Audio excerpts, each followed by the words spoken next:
kind of work with. I know that Linda's Yeah. got an ear to Todd John, so she can throw that at him. Todd John's one of the little big head honchos there. So, Linda, did you hear that? Sort of. Okay. Wait, I got it. Are you taking a nap? We just had people asking because of the 5-mile radius and the condensed areas that you guys have. That was a concern. And again, I think that if we look at it more of a place for dialogue to start, it's better than. Yeah. Coming up with having that distance being variable or adjustable, anything from a 1/4 mile to 1.5 miles would work better for us. I think it's rare that we go beyond 1.5 miles from our subject for any CMAs in our marketplace. So, yes, question. You just, before you jump off, just where you're scrolling over where it says you have accounts that are about to expire, if you hit the submit button on that and then does it reach out and remind people? It just renews them automatically. It just renews them automatically. Okay. Yeah.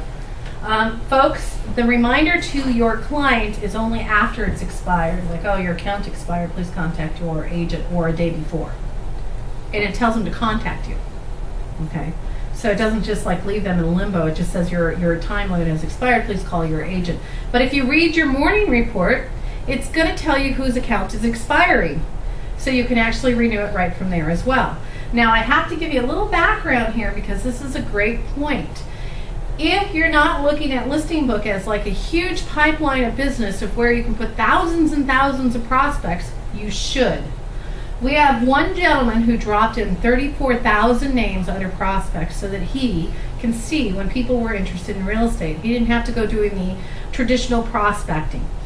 He put them all in one day and gave them 180 days, and we found out that before you used to have to open up each account and add more time to that account. Well, they created this beautiful button because of the guy who dropped in 34,000 names.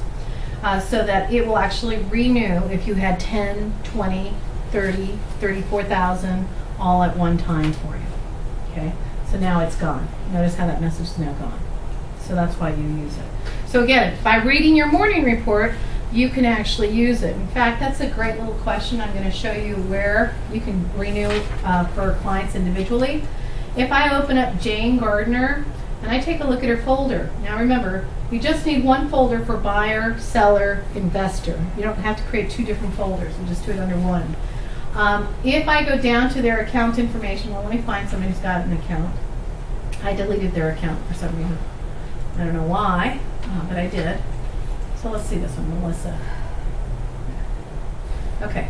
Do you see where it says edit account, folks? I'm going to click on edit account, and if you take a look, right here it says current value of 148 days. I can go back and give them 180 days now. Some people use this as a tickler system. Anybody curious to know why? I find a buyer who says they're interested, they're going to go get their own lender.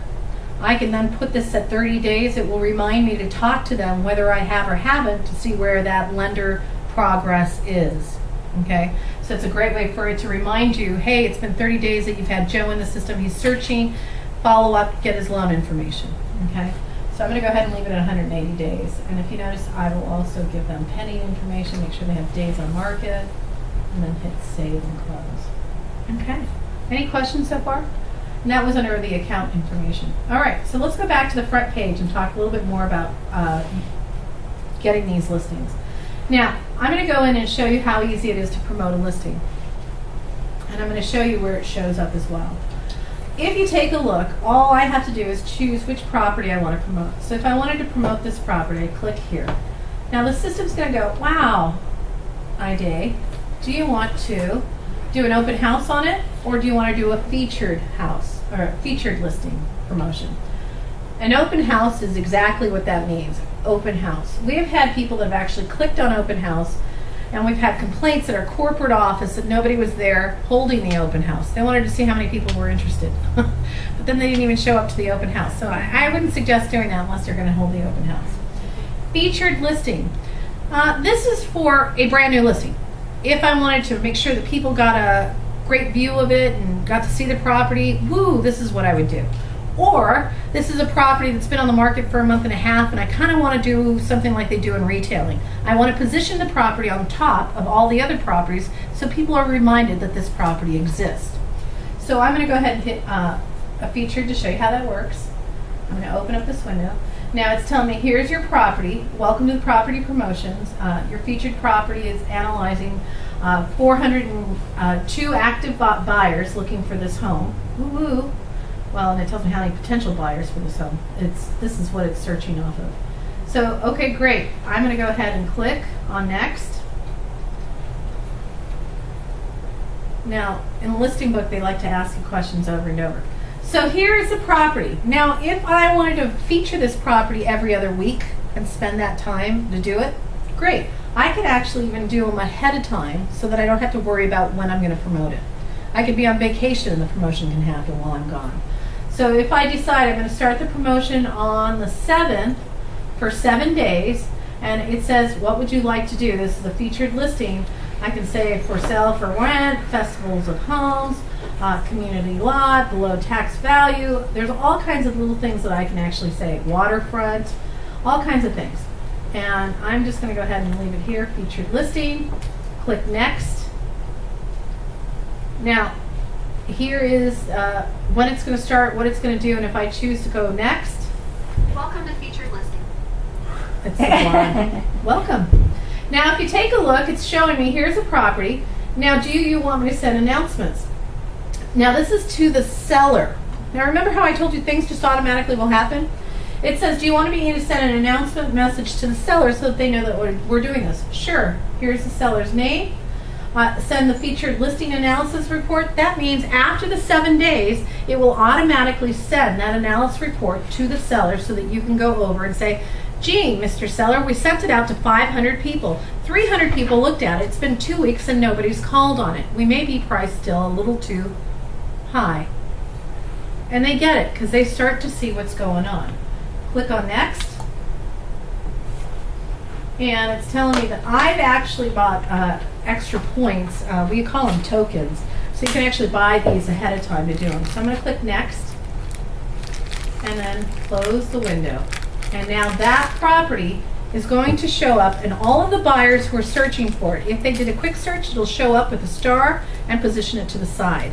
If they do a search, it shows up on the side, it shows up on their morning report right at the top, and then it starts to count down the clicks. So let me kind of explain the clicks to you guys real quick. If I can go back to the front page. I had someone do this for me who had actually showed me. In these sellers reports, it may tell them that 300 clicks happen by agents, and then it tells them, did they look at it or did they open it? And sometimes they've done both. They clicked on it and opened it. So it counts both of them as separate views. And it tells you so that you can tell your seller, well, not only are they looking, but they're actually opening to read what the property has. And it talks about how the buyers do that. And if you have the website, it even counts down how many clicks from the website. Okay? So I'm going to click in here. Any questions about that? No, we're good. Okay. All right, so I'm going to pull up this property. And if I go to Listing Activity tab, this is where it'll start to show me that analysis of what had happened. It'll tell me how many agents viewed it, how many buyers viewed it, how many agents picked it, how many days was it put there, expected, and buyers' favorites. Has anyone in the room used one of these? I know that you have. That's okay, you can give your honest opinion. My only complaint is that there's no actionable information being provided. I mean, I realize that you use it as a tool to drive down price if there's, if there's... Or just even showing them activity. If 27, people saw this and we didn't get any showings from it, you can infer that the price is too high. There's plenty of data that you're already having that conversation with your seller about and providing them with it. It would be great if there was some way where if there were 27 agents who had clients who matched your, whose criteria matched your house, that you had a way to reach out and touch those agents. And in the open house, you do send a separate flyer out to those buyers' agents. Yeah, but again, I think most sellers want to know well, what did they think, or what's the feedback?